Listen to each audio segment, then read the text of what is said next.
Ang nakaraang parte ng ating kwento ay nagtapos sa isang malakas na atake mula sa Old Ancestor na nagawang wasakin ang lupang tinamaan nito, at mabuti na lang ay nagawang makaiwas ng ating kuya. Sa pagpapatuloy, dito ay nagulat ang Old Ancestor dahil kahit anong atake ang gamitin niya ay nagagawang umiwas ng ating kuya. Saad pa ng Old Ancestor na kapag nagpatuloy ang ganitong sitwasyon ay maaari siyang matalo. Dagdag pa niya na hindi dapat niya ubusin ang kanyang enerhiya sa ating kuya at habang hindi pa natatapos ang time limit ng kanyang sekretong pamamaraan, ay gagamitin na lamang niya ang natitira niyang lakas upang humingi ng tulong sa Lin family. Napansin naman ng ating kuya na huminto sa pag-atake ang Old Ancestor, kaya sinabihan niya itong magpatuloy sa pag-atake. Dagdag pa ng ating kuya, na huwag sabihin ng matandang ito na sumasakit na ang tuhod nito at pagod na siya. Pagkatapos sabihin yun ng ating kuya, ay agad na naglabas ng isang bagay ang Old Ancestor. Dito ay naglabas ng isang smoke grenade ang Old Ancestor at pagkatapos ay agad niya itong itinapon sa harapan ng ating kuya, at dahil dito ay agad na lumabas ang makapal na usok mula sa smoke grenade. Dahil sa kapal ng usok, ay napapikit na lamang ang isang mata ng ating kuya, at nagulat rin ito sa ginawang galaw ng Old Ancestor, kaya naisip niya kung balak bang tumakas ng matandang ito. Pagkatapos maharangan ang paningin ng ating kuya gamit ang smoke grenade, ay agad na nagmadaling tumakbo ang Old Ancestor gamit ang natitirang lakas nito, kaya dahil dito ay ginamit ng ating kuya ang kanyang speed talent upang habulin ang matanda. Napangiti na lang ang ating kuya dahil alam niya na mas mabilis siya kesa sa matandang ito, kaya kahit anong gawin nitong pagtakbo ay hindi ito makakatakas sa kanya. Napansin naman ng Old Ancestor na nasa likuran na niya si Kuya Ye-chan at nagawa nitong mahabol siya. Pagkatapos noon ay lalo pang binilisan ng Old Ancestor. Ngunit kahit na ganun ay nagagawa pa rin siyang mahabol ng ating kuya at dito ay nagtagisan ang dalawa sa kanilang bilis. Ngunit sa bandang huli ay lamang ang ating kuya dahil nagawa nitong makapunta sa harapan ng matanda, at dito ay tinanong niya ang Old Ancestor kung saan naman ito pupunta. Nanggagalaiti naman sa galit ang Old Ancestor dahil hindi niya magawang makatakas sa ating kuya, dito ay napagtanto rin niya na ang bastardong ito ay may mataas na antas na speed talent. Dahil dito ay napagpasyahan ng Old Ancestor na magbago ng direksyon upang tumakas, kaya dali-dali na itong umalis. Ngunit bigla namang naglaho ang ating kuya sa likuran niya at nag-iwan na lamang ito ng isang imahe, saad naman ng ating kuya na pinaglalaroan niya lamang ang matandang ito, at dito ay nakita natin na nagawa ulit maabutan ng ating kuya ang Old Ancestor ng walang kahirap-hirap. Bigla namang naramdaman ng Old Ancestor na naabot na niya ang limitasyon ng kanyang sekretong pamamaraan at dito ay unti-unting nawawala ang marka ng kidlat sa kanyang noo, hanggang sa tuluyan nang nawala ang marka ng kidlat sa kanyang noo. At dahil dito ay agad na nanghina ang Old Ancestor at nahulog na ito sa lupa. Pinilit namang tumayo ng matandang ito ngunit talagang naubos na ang kanyang lakas. Nagsalita naman ang ating kuya habang dahan-dahan na naglalakad papunta sa nanghihinang Old Ancestor, saad niya, na oras na, upang ipadala na ng ating kuya ang Old Ancestor ng Mu family sa impyerno at doon ay magkikita-kita silang buong pamilya. Dito ay pinagpapawisan na ang matandang ito dahil sa takot, kaya agad niyang sinabi, na sandali lang batang Master Ye-chan, napahinto naman sa paglapit ang ating kuya, at nagtataka ito kung ano na naman ang balak ng matandang ito. Pagkatapos noon ay agad na lumuhad ang Old Ancestor habang nagmamakaawa na wag siyang patayin ng ating kuya at dagdag pa niya na ibibigay niya lahat ng kayamanan ng buong Mu family basta wag lang siyang patayin ng ating kuya. Sagot naman ng ating kuya na bakit parang pamilyar ang ginagawang pagmamakaawa ng Old Ancestor. Mukhang nakalimutan ng ating kuya na ganito din ang ginawa ni Muin noon bago niya ito tapusin. Naisip naman ng ating kuya na maganda pagkakataon nito upang makuha ang kayamanan ng Mu family, bago niya ipadala ang matandang ito sa kabilang buhay, kaya agad niya sinabi, na sige ilabas mo lahat at ipakita mo sa akin. Agad namang inilabas ng Old Ancestor ang isang bagay habang ito ay bahagyang nakangiti, at mukhang may binabalak na gawin ng matandang ito. Agad namang lumitaw sa pagitan ng mga palad niya ang isang kulay pulang bagay na may hugis na bilog, at agad niyang sinabihan ng ating kuya na tingnan niya ito ng mabuti. Pagkatapos nun ay napangiti ang Old Ancestor, at mukhang mataas ang kumpiyansa ng matandang ito na mahuhulog sa patibong na ginawa niya ang ating kuya. Bigla namang lumabas ang maliliit na butas sa bagay na inilabas ng Old Ancestor at mula dito ay lumabas ang napakaraming maliliit na nakakalasong karayom. Nagulat naman ang ating kuya sa biglaang paglabas ng napakaraming maliliit na patalim mula sa bagay na inilabas ng Old Ancestor. Kaya agad siyang tumalon ng mataas upang iwasan ang mga lumilipad na maliliit na patalim na parang karayom na mabilis na bumubulusok papunta sa kanya, samantala ang Old Ancestor naman ay agad na dumapa upang hindi siya aksidenteng matamaan ng sarili niyang atake. Dahil sa sobrang dami ng mga lumilipad na patalim ay napilitan ang ating kuya na gamitin ang kanyang sword talent at agad niyang iniwasiwas ang kanyang sandata upang salagin ang mga lumilipad na maliliit na patalim na papunta sa kanya. Nagawa namang madepensahan ng ating kuya ang ataking ito at makikita rin natin sa harapan niya ang nagkalat na mga maliliit na patalim. Agad namang napansin ng ating kuya ang sugat sa kanyang pisngi at mukhang hindi niya nagawang masangga lahat ng lumilipad na maliliit na patalim. Agad namang tumawa ang old ancestor habang sinasabi nito na ang mga maliliit na patalim na yun ay may lason. Dagdag pa niya na siguradong katapusan na ng ating kuya. Agad naman niyang itinuro ang ating kuya habang sinasabi na sa bandang huli ay mamamatay ang bastardong si Ye Chan sa kanyang kamay. Hindi naman nag-alinlangan ang ating kuya at agad niyang ginamit ang kanyang recovery talent, kaya dahil dito ay agad na naghilom ang sugat sa kanyang pisngi at kasabay nito ang pagkawala ng epekto ng lason. Natulala naman sa gulat ang matandang ito dahil nakita niya na may recovery talent ang ating kuya, kaya nagtatakang tanong niya sa ating kuya, na kung bakit mayroong taglay na maraming talent ang ating kuya. Hindi naman sinagot ng ating kuya ang tanong ng old ancestor at agad niyang pinulot ang isa sa mga maliliit na patalim na nasa harapan niya. Pagkatapos ay agad niya itong inihagis papunta sa old ancestor. Hindi naman nagawang makaiwas ng old ancestor dahil naubos na ang kanyang lakas dahil sa paggamit niya ng kanyang sekretong pamamaraan, kaya tinamaan siya sa kanyang dibdib at tumagos dito ang maliit na patalim na inihagis ng ating kuya.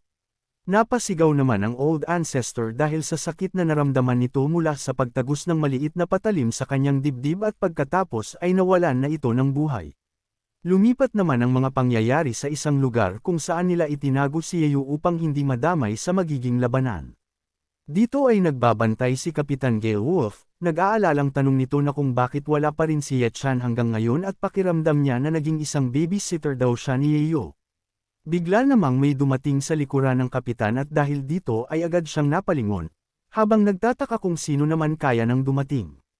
Dito ay nakita ng kapitan ang ating kuya na nakatayo sa likuran niya, saad ng ating kuya na narinig niya ang reklamo ng kapitan, pagkatapos nun ay nagpasalamat siya sa kapitan dahil binantayan at prinotektahan ng kapitan ang kapatid niya habang wala siya. Agad namang tumayo ang kapitan habang tinatanong kung natapos na ang lahat ng problema niya sa Mu family. Sumagot ang ating kuya na tama ang kapitan, pagkatapos ay seryosong sinabi ng ating kuya, na simula ngayon ay wala ng Mu family sa loob ng Linhai Base. Napaubo naman ang kapitan at bahagyang pinagpawisan habang sinasabi, na wala raw awa ang ating kuya, dahil wala man lang itong tinera kahit isa sa Mu family. Pagkatapos noon ay agad na tinanong ng ating kuya kung nasaan si Yeyu at kung ayos lang ba siya, dagdag pa ng ating kuya kung wala bang asasin ang nakahanap sa lugar na to. Sagot naman ng kapitan, naligtas ang lugar na ito at walang asasin ang nakahanap rito. Dagdag pa niya na si Yeyu ay natutulog ngayon sa loob ng kwarto niya. Pagkatapos marinig ng ating kuya na ayos lang ang kapatid niya ay napapikit ito at napabuntong hininga. Sinabihan naman ng kapitan ng ating kuya na bumaba na sila dahil malamig dito sa rooftop, na agad namang sinang-ayonan ng ating kuya, tumalon ng kapitan at maayos na lumapag sa ibaba, na sinundan naman ng ating kuya na agad ding tumalon mula sa rooftop. Nang makababa na silang dalawa ay agad silang naglakad papunta sa loob ng kanilang hideout. Dito ay nagtanong ang kapitan kung ano na ang susunod na plano ng ating kuya matapos niyang burahin ang Mu family. Sagot naman ng ating kuya, natutulungan niya ang kapatid niya na mag-cultivate at lumakas. Nagulat naman ang kapitan sa sinabi ng ating kuya, kaya agad siyang napatingin dito habang binubuksan ang pintuan. Agad namang tinanong ng kapitan kung tama ba ang narinig niya na tutulungan niya si Yeyu na mag-cultivate. Sagot naman ng ating kuya, na tama ang kapitan at dagdag na tanong pa nito kung may alam na paraan ang kapitan upang makapag-cultivate ng mabilis ang isang normal na tao. Bahagya namang natawa ang kapitan habang sinasabi nito na walang ibang paraan, maliban na lang kung bibili ang ating kuya ng magagandang resources na magagamit ni Yeyu. Dagdag pa niya na ganun ang ginagawa ng mga mayayamang pamilya upang matulungan ang kanilang mga anak. Pagkatapos ng kanilang usapan tungkol doon ay agad na sinabihan ng kapitan na pumunta na ang ating kuya upang i-check ang kapatid niya. Hindi naman kinalimutan ng ating kuya na magpasalamat. Agad namang pumasok ang ating kuya sa kwarto ni Yeyu at dito ay nakita niya na mahimbing paring natutulog ang kapatid niya. Lumapit siya at umupo sa tabi ni Yeyu at pagkatapos ay gin-icing niya ito. Narinig naman ni Yeyu ang kuya niya. Kaya agad siyang nagising at bumangon. Dito ay napatingin siya sa taong nasa tabi niya at dito ay nakita niya ang kuya Ye Chan niya. kaya agad itong tumayo at niyakap ang ating kuya ng mahigpit. Habang yakap-yakap ni Yeyu si Kuya Ye-chan ay naiiyak niyang sinabi, na natakot siya at nag-alala sa kaligtasan ng kuya niya. Dagdag pa ni Yeyu na inakala niya na hindi na makakabalik ang kuya niya. Kinabukasan naman ay agad na umalingaw-ngaw ang balitang nawasak ang buong Mu family at isang tao lang ang gumawa nito. Dagdag pang tanong ng isang tao sa paligid, na gaano kaya kalakas ang taong nagwasak sa Mu family, agad naman sinabi ng isang lalaki, na tingnan ninyo, hindi ba't galing ang mga taong yan sa Lin family? Dito rin ay makikita natin si Xiaoyu at Yuling sa likuran ng mga tao. Dito ay nakita natin na ang tinutukoy pala ng lalaki kanina ay sina Lin Mingzi at ang kasama nitong matandang si Linzi na nasa antas ng great martial artist. Agad namang lumingon si Xiaoyu sa young miss niyang si Yuling at sinabi nito na may mga taong dumating na mula sa Lin family. Hindi naman nagsalita si Yuling at tahimik lamang itong nagmamasid sa sitwasyon. Pagkatapos noon ay napatingin si Lin Mingzi sa ibaba at pagkatapos ay bahagya itong ngumiti. Dito ay pinagmamasdan ng dalawang ito ang bangkay ng old ancestor ng Mu family. Saad naman ni Lin Mingzi, na hindi niya inaasahan na ganito ang sasapitan ng old ancestor ng Mu family. Pagkatapos niyang sabihin yun ay napansin niya ang isang bilog at kulay pulang bagay sa tabi ng bangkay ng old ancestor kaya agad niya itong pinulot. Dito ay napagtanto ni Lin Mingzi, na ito ay isang nakatagong sandata at dagdag pa niya na ito rin ang huling alas ng Mu family. Sagot naman ni Elder Linzi, na ang ganitong klaseng nakatagong sandata ay matutulungan ng isang tao upang magawang baliktarin ang sitwasyon, dagdag pa niya na malawak rin ang sakop ng nakatagong sandatang ito at ito rin ay isang sobrang mapanganib na sandata na maski ang isang great martial artist ay hindi magagawang tumakas. Sagot naman ni Lin Mingzi habang unti-unting dinudurog ang nakatagong sandata gamit ang kamay niya, na kahit na ganun kapanganib ang nakatagong sandatang ito ay nagawa pa ring makatakas ng taong pumatay sa buong Mu family, dagdag pa niya na ginamit rin ng taong yun ang isa sa mga maliliit na patalim na mula sa sandatang ito upang patayin ang old ancestor. Pagkatapos nun ay naglakad ang dalawang ito, saad ni Lin Mingzi, na ayon sa mga nakaligtas na tauhan ng Mu family, na isang tao lamang ang gumawa ng lahat ng ito, kaya malamang ay nasa antas ito ng isang peak ng great martial artist. Dagdag pa ni Lin Mingzi, na sa ganong lakas ay malamang na hindi mula sa kanilang Lin High Base ang taong gumawa nito. Saad naman ni Elder Linzi, na maaari kayang ang pagkawasak ng Mu family ay isang babala na mula sa Steel Fang Base. Saad naman ni Lin Mingzi, na ganito rin ang naiisip niya, dahil noong nag-imbita ang Steel Fang Base upang maglansad ng isang operasyon upang gumawa ng isang trade path, ay iisang impormasyon lamang ang iniulat ng ating mga especially iya. Inulat nila, na malapit sa Steel Fang Base ay may isang malaking pangkat ng Ferocious Beast at ang kanilang pinuno ay malapit ng umangat sa antas ng isang hari, at dahil dito ay nasa mapanganib na sitwasyon ng Steel Fang Base at maari itong mawasak dahil doon. Sagot naman ni Elder Linzi, na kung ganun nga ay balak gamitin ng Steel Fang Base ang ginawang trade path upang isang escape route papunta sa Lin High Base. Sagot naman ni Lin Mingzi, na tama si Elder Z at kapag nangyari na yun ay mahahati ang puwersa ng bawat isa.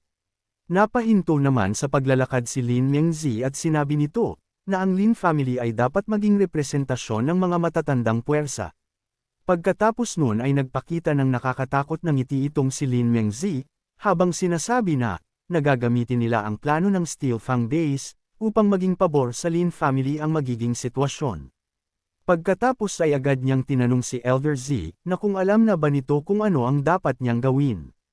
Agad namang lumuhad si Elder Z, habang sinasabi nito na alam na niya ang dapat niyang gawin.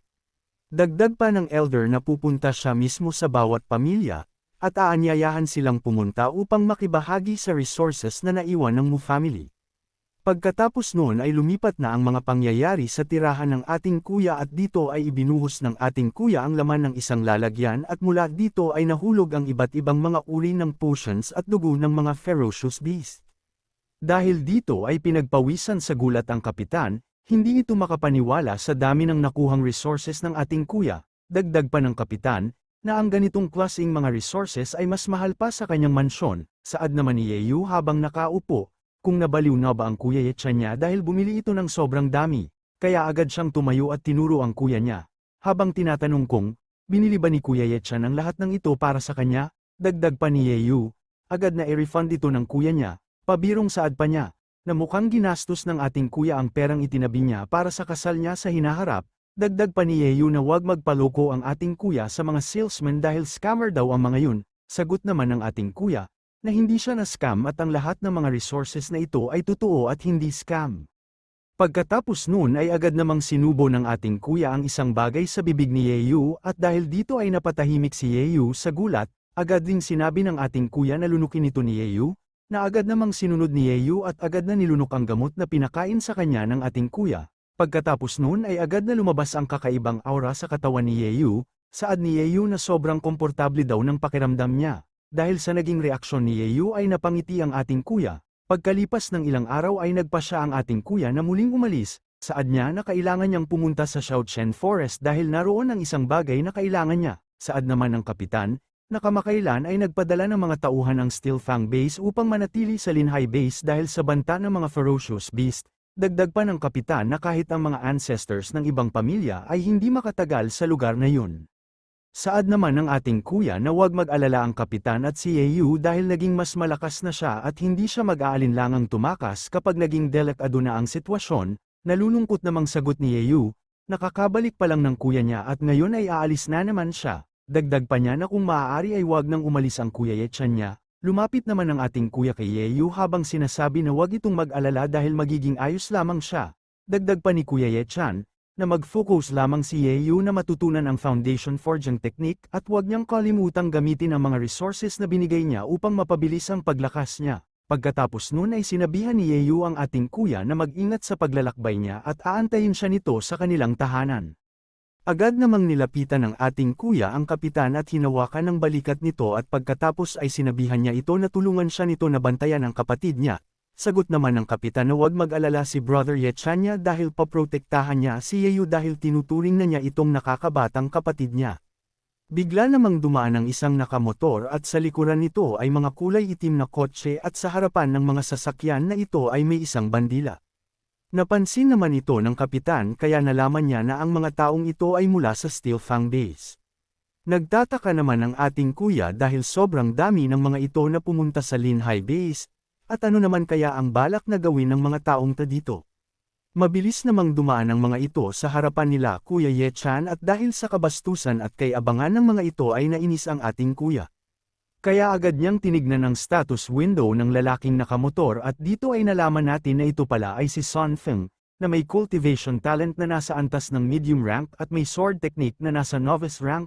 Bigla naman dumaan ang isa sa mga itim na kotse na nagdulot ng makapal na usok at alikabok sa paligid at dahil dito ay nalanghap ito ni Yeyu at napaubo ito. Napaisip naman ng ating kuya dahil hindi maganda ang nararamdaman niya sa mga taong dumating at mukhang magdudulot ang mga ito ng gulo. Pagkatapos nun ay agad niyang lininggan si Yeyu at ang kapitan. Pagkatapos ay sinabihan niya ang mga ito na bumalik na sila sa loob at siya ay aalis na. Pagkatapos sabihin yun ng ating kuya ay agad niyang ginamit ang kanyang speed talent at mabilis na tumalon ng mataas.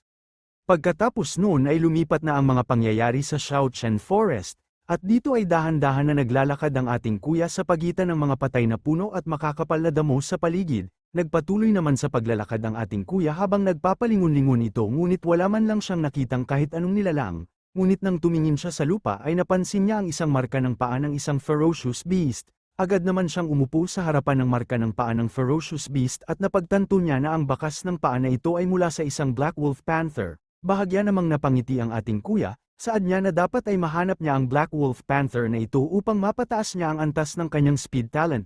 Pagkatapos nun ay biglang umalingaw-ngaw ang isang malakas na ungol. Kasabay nito ang paglabas ng mga alon ng enerhiya sa paligid. Agad namang napagtanto ng ating kuya na may mga naglalabang ferocious beast sa malapit, kaya agad niyang ginamit ang kanyang speed talent upang puntahan ang mga naglalaban na ferocious beast. Nang makarating na ang ating kuya sa lugar kung saan naglalaban ang mga ferocious beast ay nagulat siya dahil nakita niya na ang dalawa sa mga ito ay isang gold silk dragon leopard na mas malakas pa sa Black Wolf Panther. Nagulat din siya dahil napansin niya na ang taglay na bilis ng mga ito ay nasa antas ng advanced rank. Napagtanto rin niya na ang malaking gorilla ay nasa antas ng isang advanced rank na ferocious beast at kasing lakas nito ang isang nasa antas ng peak great martial artist. Pagkatapos noon ay agad na inihanda ng malaking gorilla ang kanyang kamay upang umatake at pagkatapos ay agad niya itong iniwasiwas na agad namang naiwasan ng dalawang gold silk dragon leopard. Ngunit dahil sa lakas ng atake ng gorilla ay nagdulot ito ng malakas na shockwave na nagawang patalsikan ang mga Gold Silk Dragon Leopard. Ngunit na kahit na ganun ay nagawa pa ring makalapag ng mga Gold Silk Dragon Leopard ng maayos sa lupa. Nagtataka naman ang ating kuya dahil sa papanong paraan kaya niya magagawang makopya ang advanced rank na speed talent kung ganito kataas ang antas ng labanan na nagaganap sa harapan niya. Pagkatapos nun ay hindi naman napansin ng ating kuya ang nilalang na nasa likuran niya na agad na dinilaan ang tuhod niya. Dahil dito ay naramdaman ito ng ating kuya at napalingon siya at dito ay nakita niya ang isang maliit na Gold Silk Dragon Leopard sa likuran niya. Pagkatapos nun ay agad namang nagmiyaw ang isang ito na parang pusa. Dahil sa nakita ng ating kuya ay natarante ito habang tinatanong na bakit may isang maliit na Gold Silk Dragon Leopard dito at kung ano ang balak nitong gawin. At dito ko na muna tatapusin ang ating kwentuhan at pasensya na kayo dahil natagalan ng parting ito ng ating kwento dahil sa loob ng 3 araw ay naghahanap po ako ng trabaho. Sana ay nagustuhan nyo at huwag nyo po sanang kalimutang mag-subscribe at mag-like sa ating video. Maraming salamat.